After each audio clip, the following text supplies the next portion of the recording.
This episode contains references to suicide. Please take care when listening. Resources can be found in our show notes.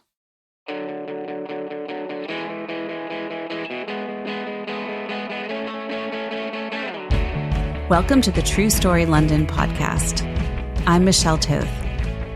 In this podcast, we listen to a true personal story told live at one of our shows in London, followed by a conversation with the storyteller about their background, process, story themes, and more. Today's storyteller is Michael Noel, sharing his story of how an optimistic road trip turns very dark. Michael is a really close friend of mine, and I'm incredibly excited to have him on the podcast with a story I've heard many times before, but never quite like this. Since Michael's based in California, this is our first interview conducted entirely online, but we just had to give him a call to hear his developing insights into how he makes sense of this dramatic and transformative episode in his life. But first, let's listen to his story recorded live at 21 Soho.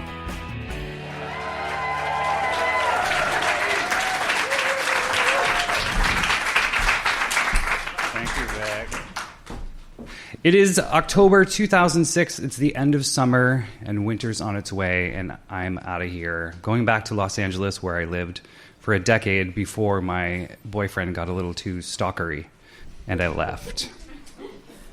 I've loaded up my truck with my dad and my best mate, Miles, and we are heading across country, which takes about 5 days. Miles, so you know, is my cat. He is the most handsome Maine Coon cat. And he's just cool, like a dog cool. Not like an asshole like cats are. And he likes to ride in the car on my lap, not in the carrier, or on the dashboard if it's sunny. So it's day 4 of the trip, and we are heading into Las Vegas, and that ex-boyfriend lives in Las Vegas, and it's been 6 years, before you judge me, it's been 6 years since we've been apart, and I'm like, I'll call him and just tell him we're coming through town. I was with my dad, I was with my cat, plus like the end of the trip is going to be the next day. Like, what could go wrong? Let's just say I ignored that part of your stomach where you're like, I don't know, Michael. He did ask if we wanted to spend the night in his apartment, and we just agreed. I don't know if it was that I wanted to see him. I was curious how he was doing. He was someone that was previously really important in my life. Our past is in the past. His apartment is, decent. It's better than the alternative, which is a cheap hotel. We all got dinner together, and we spent the night. The next morning, we're going to go to breakfast, and I invited Don to come with us, and he said that he had to run to the bank. So we agreed that we'd meet back up at his apartment afterwards and to say goodbye, and we would continue our journey. As we're pulling back into the apartment, I noticed that there were a lot of police activity, like sort of nearby. And I was like, something must be going down. And as we got closer to where we were going to park, they got closer. And by the time I got out of this driver's seat, I was surrounded by cops. And they had guns. And they said, freeze. So I did. As I look around, this is unfolding very quickly, and I'm not really someone who has a lot of police activity, like a crossing guard sometimes, like maybe a speeding ticket when I was in my teens. I look over at my dad, and his hands are in the air, as he's told, and he has a little slip of paper, and it turns out it's the receipt from breakfast. And he says, we have an alibi. Do we need one?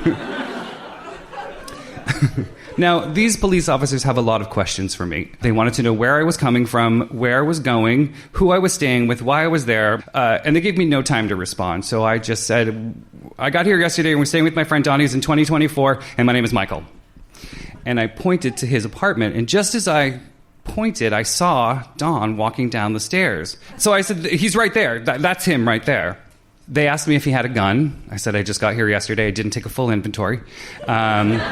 But I do know that he's owned a gun in the past, so since you seem to be very interested in him, let's go with there's a high probability. Let's call it a soft yes.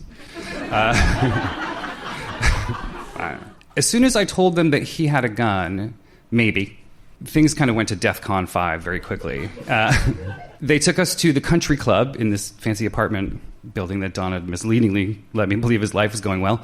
And they set up an intel center, very CSI New York, very, whiteboard, One of the police officers came over to me and showed me a picture of Don, and he said, "Is this your friend?" And I said, "That is my friend." And he said, "Well, your friend just robbed a bank 3 blocks away." My response, too. You don't rob a bank when you have company. That's fucked up.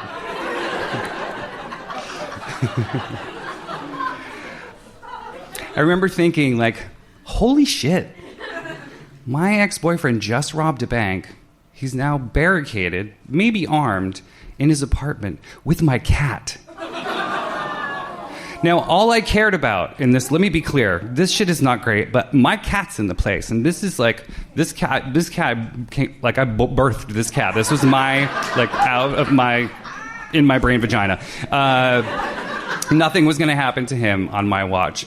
That's literally all I cared about. And I asked everybody with a badge and a gun if they had any information about my cat. They did not. They were busy. About 8 hours passed, and I overheard on one of the police radios. Now, I'm not a stranger to a good police drama. So I knew that by the code that I heard them say 1056, possible 1054. And I instantly knew that that meant that they had found a dead body and that it was possibly a suicide. My response, too. As soon as they confirmed that he was dead, I just asked the cop, "Have you seen my cat?" I did. I wanna lie and be like, "That was so tragic." I was like, "Can I get my cat?" Another few hours go by as they process this crime scene. I actually snuck out of the intel center. I was not supposed to. And I went crawling around the crime scene, hiding in bushes, going, "Miles? Miles?" He did not come. I just thought he jumped out of the house or something, and I just thought, I can't live with myself if something happened to him. I put us in this situation, and my intuition told me not to fucking be there, and I was there, and look what happened. Like, I was like, maybe this isn't a good idea. This is definitely not a good idea. Like, finally at around 10 p.m., we were allowed to get our stuff. And this police officer said, you must be Michael. They had been talking about me. So she handed me a cat carrier with Miles in it, and he was fine. Yeah. My dad and I got in my truck, and we drove to L.A. for a 6-hour drive and never spoke to each other. Just, like, full shock. Now, the thing about when something like this happens, I had heard this thing called shock. You go into shock. You're just in shock. What the fuck does that mean? I will tell you what it means. It means that you feel like you are the color gray. I actually looked at my skin thinking, I must be gray now. I don't ever remember not feeling anything other than we should get out of here.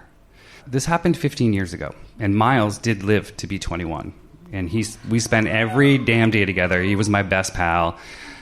I've been telling the story for a long time because it's worth telling. And I've always told it with some humor. And I think I've done that because I want to insulate the listener of the telling of the story from the trauma, and myself too. And the process of rewriting this story for this event, and having excellent help from really talented people. Like, how did you feel? Take us there. And I'm like, I don't know if you want to go there. And I realized I didn't want to go there. It was too hard. It was too scary. And through the process of storytelling and being able to tell you the story in a way that lets you somehow try to understand what it was like, I realized that this has been a really healing experience for me. Because I had emotion when I told this story with Michelle and Vic, and I never allowed myself to feel anything. So for me, storytelling is about revisiting, and it can also really be about healing. Thank you.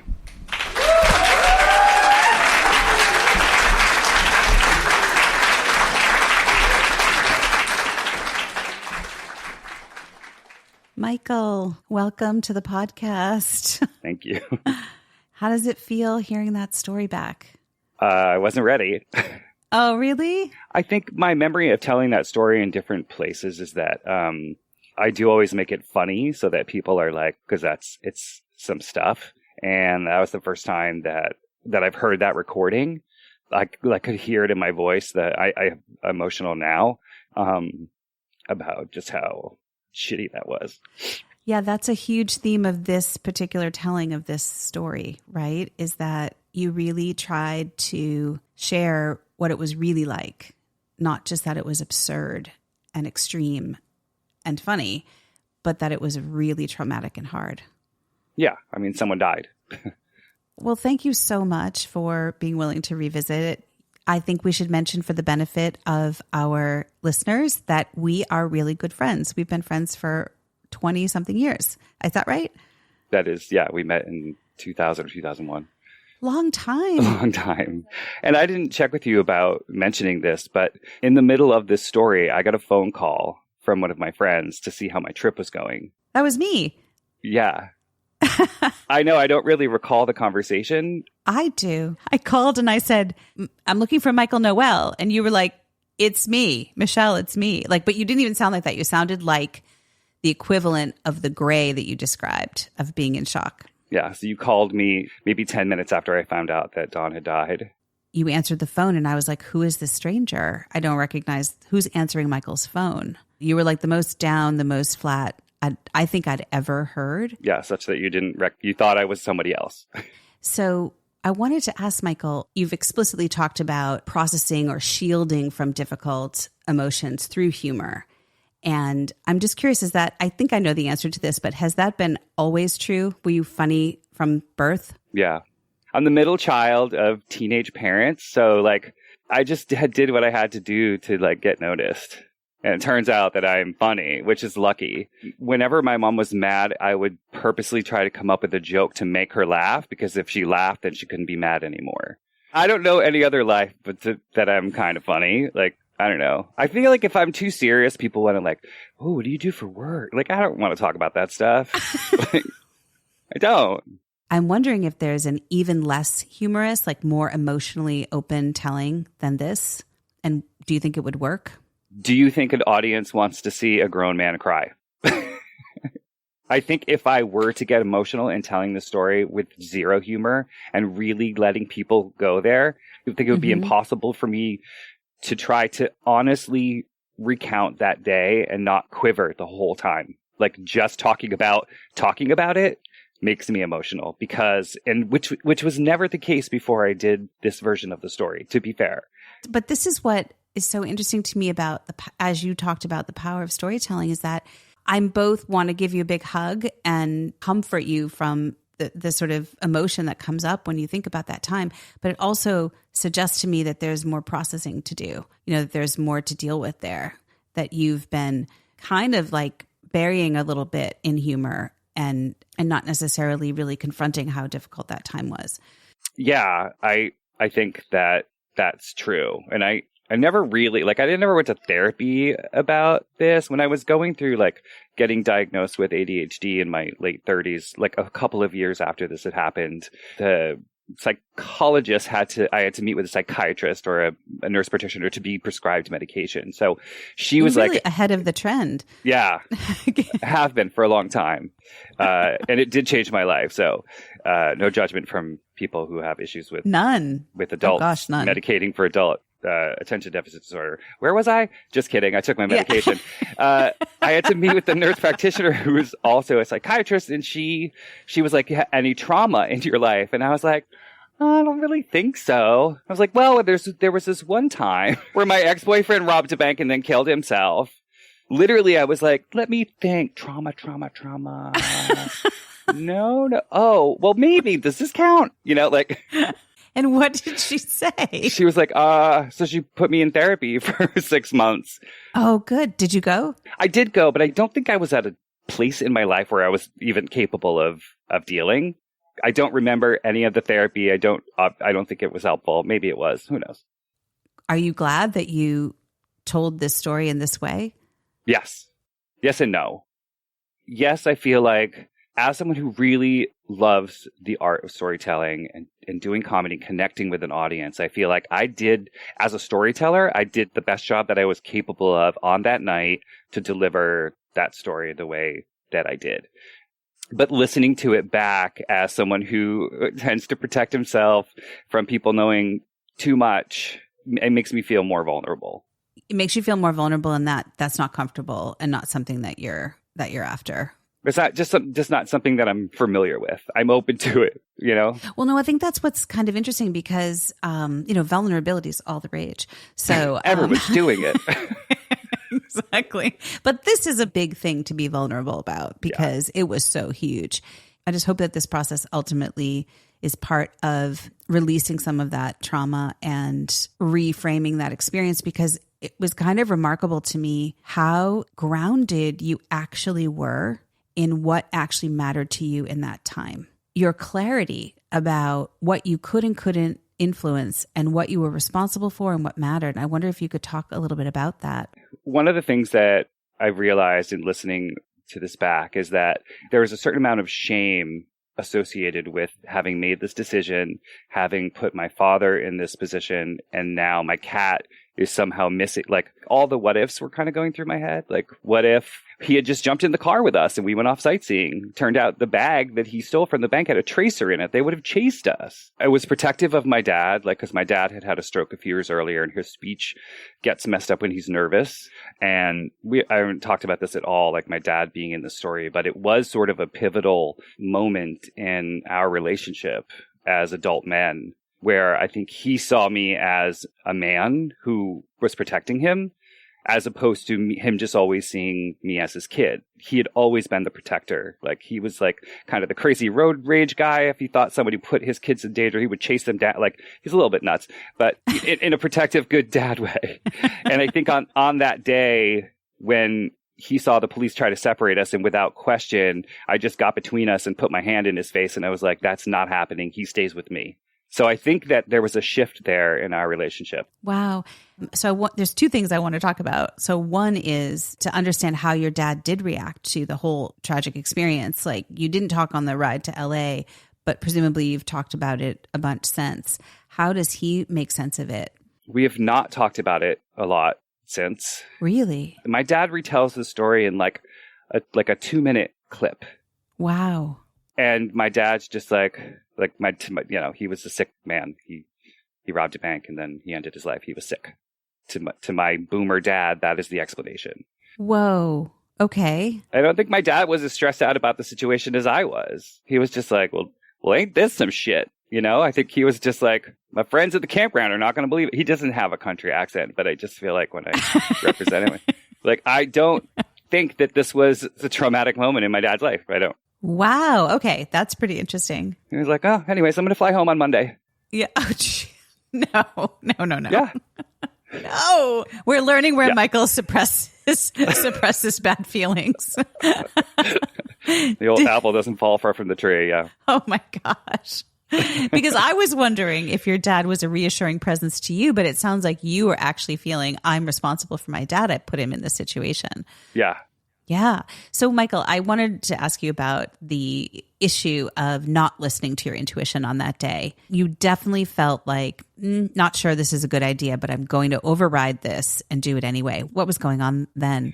Well, I think there was that pit in your stomach that, like, this isn't a great idea. Like, we all have that intuition. And I feel like I'm actually a pretty intuitive guy. Like, I'm able to read people pretty easily. But apparently, I just ignored it. And I know that I did. Because I have trustworthy intuition. I trust myself when it comes to, like, my spidey sense. I'm like, that's something to listen to. So I'm not quick to override it. I'm not. And maybe that situation was a bit of an exception from how you normally operate. Yeah, I feel like the universe over the years, like, you and I in our friendship have talked a lot about the universe sort of running things, and like things show up when you need them to if you're willing to pay attention.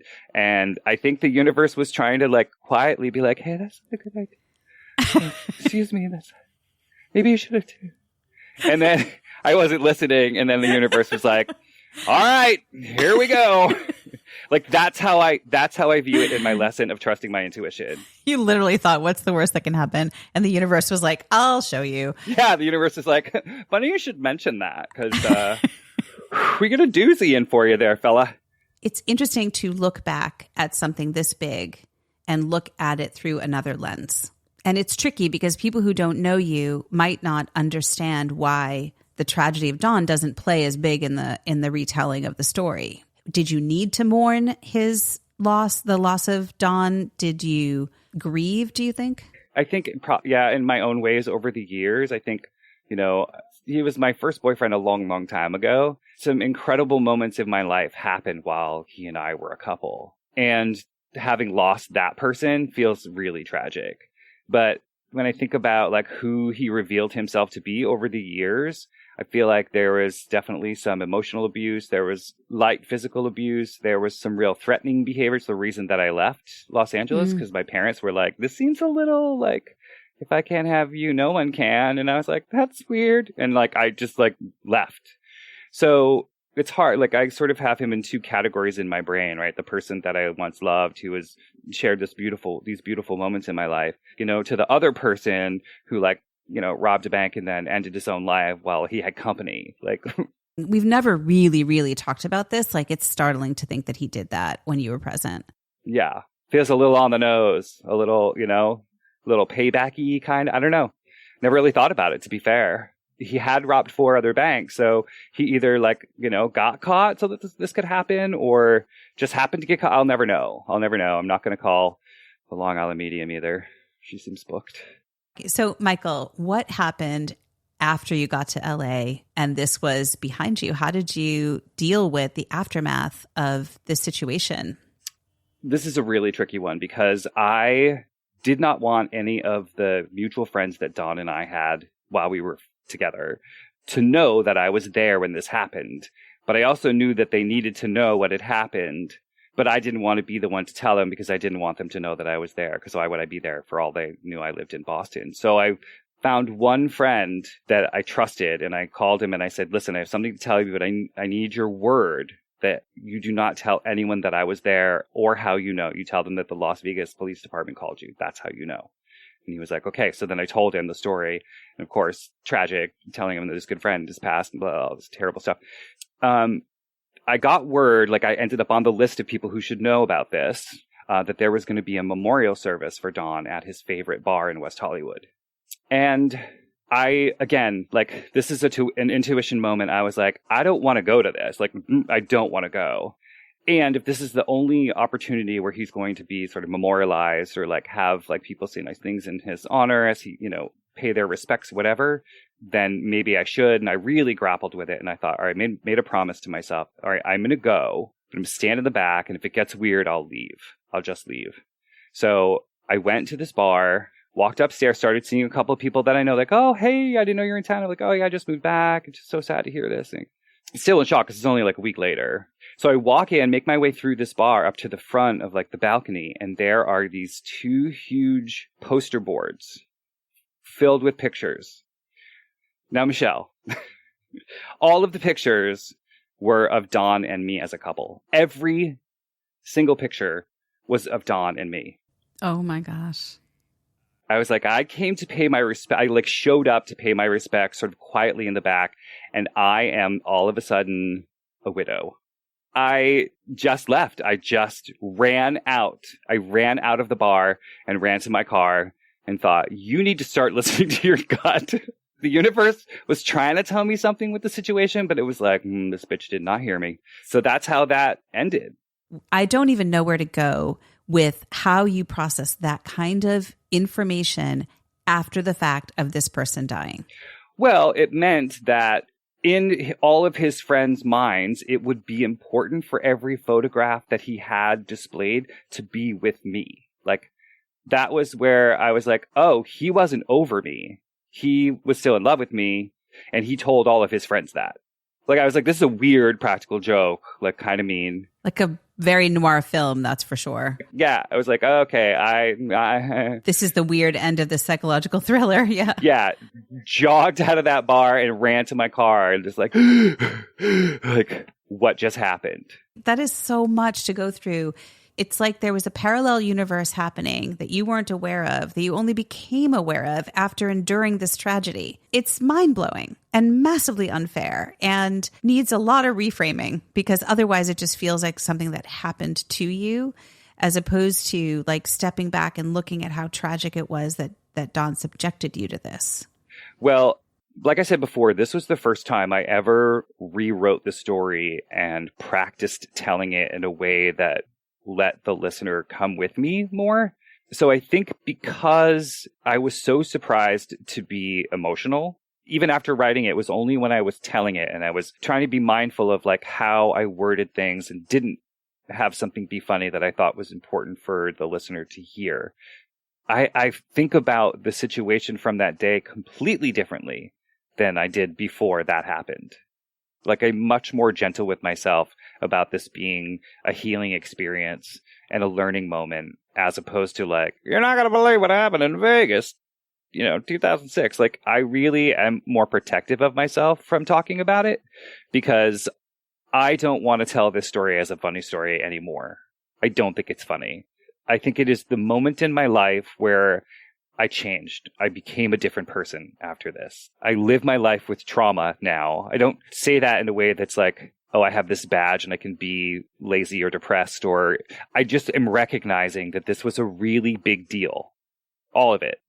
From feeling like my dad's life was at risk and my cat was missing and Don was dead. Like, all of that stuff aside, like how it affected me, the emotion that I allowed myself to feel just tells me that there's much more healing to do. And then I need to just allow that to happen and feel things that I feel. I guess that's one of the benefits of storytelling, I think, that you've articulated. You end up getting enough distance that you can see it more clearly or from different perspectives. And that can be very healing.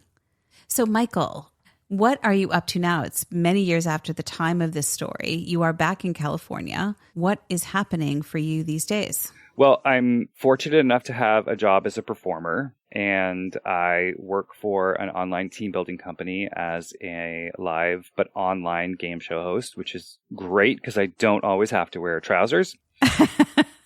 And on the weekends and in any other spare time that I have, I'm giving tours of San Francisco on a vintage sidecar with my buddy Jerome, who owns this sidecar tour company, and it's just so fun. Michael, it has been such a privilege to get to explore this really meaningful, impactful story with you again.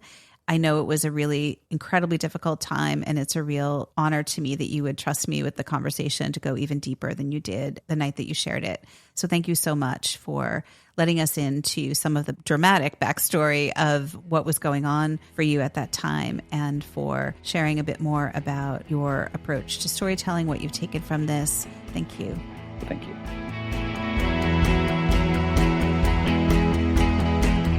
Thanks for listening. For more information about today's storyteller and conversation, check out the show notes. The True Story London podcast is hosted by me, Michelle Toth. Our producer is Ellis Ballard. Our theme music is by Sea Noise. Live recordings were provided by Laughing Around and recorded at 21 Soho. More information about our live shows and workshops can be found at truestorylondon.com. And just one more thing. If you haven't already, please subscribe or follow and rate us on your favorite podcast platform. It really does help us to reach more people. Thanks, and we'll see you for another episode soon.